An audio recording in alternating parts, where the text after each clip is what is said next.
In a high-stakes meeting in Jeddah this Friday, March 13, Prime Minister Shehbaz Sharif reaffirmed Pakistan's full solidarity and support for Saudi Arabia amidst the escalating Middle East war.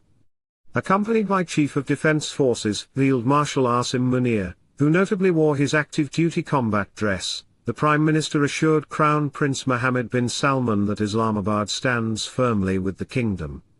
This diplomatic surge comes as Saudi air defenses intercept a fresh wave of Iranian drones, with Pakistan pledging to uphold its mutual defense pact to ensure the security of the two holy mosques. The Pakistan Air Force has achieved a major tactical objective in its open war against the Taliban, successfully neutralizing key strategic assets in Kandahar. Following a series of precision airstrikes on March 13, security officials confirmed the destruction of a significant airline fuel depot situated near the Kandahar airport. The operation was designed to paralyze the logistical and mobility capabilities of militant groups using civilian infrastructure for cross-border incursions, marking a decisive success in Islamabad's ongoing campaign to secure the western frontier. Tragedy struck the coalition forces on March 12, as a United States of America KC-135 Stratotanker crashed in western Iraq, killing 4 service members. Central Command confirmed that the aircraft, providing critical support for Operation Epic Fury, went down near the Iraqi-Jordanian border during a night sortie. While the cause is still under investigation, early reports suggest a mid-air collision during a refueling maneuver. This incident marks the first major aviation fatalities of the American campaign, as Washington intensifies its strikes against the Iranian interior. The global energy market has entered a state of collapse as several Gulf nations, including Qatar, Bahrain, and Kuwait, officially declared force majeure on oil and gas shipments. Following sustained Iranian attacks on desalination plants and the Ras Laffan gas complex, Qatar Energy was forced to halt production on March 2. With the Strait of Hormuz remaining closed and GPS spoofing creating maritime chaos, these legal declarations allow suppliers to suspend deliveries indefinitely, driving global oil prices past $120 a barrel, and threatening a worldwide power crisis. From Gwadar to Washington, this is PAC Geo-Defense Update, Pakistan's voice in the world of defense and geopolitics. Please subscribe. In a significant escalation of the border conflict, the Pakistan Air Force destroyed a major fuel depot belonging to Cam Air near the Kandahar airport today. While Taliban spokesperson Zabihullah Mujahid claimed the facility was for civilian use, Pakistani intelligence released imagery showing the depot was being used to fuel militant transport vehicles for the TTP.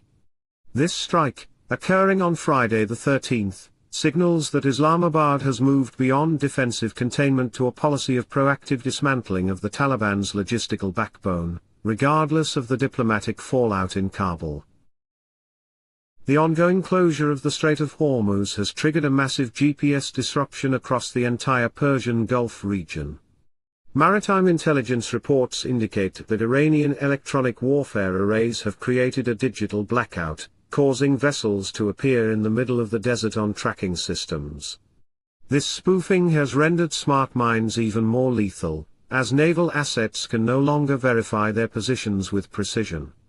The electronic chaos has forced a total freeze on commercial traffic, leaving hundreds of tankers anchored in the Arabian Sea with no safe passage.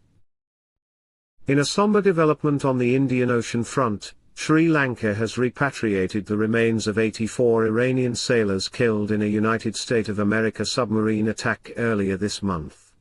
The sailors were aboard the Iris DNA when it was torpedoed off the coast of Colombo on March 4.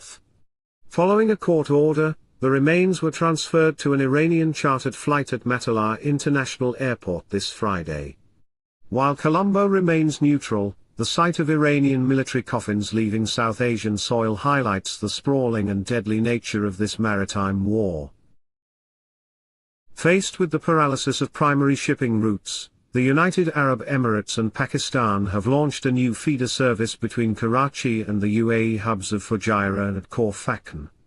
Announced on March 13, the service creates a vital transshipment bridge, allowing Pakistani traders to bypass the high-risk zones of the Central Gulf. By utilizing the UAE's east coast ports, this initiative ensures that the economic lifeline between the two nations remains intact, providing a crucial alternative for Pakistani exports to reach global markets.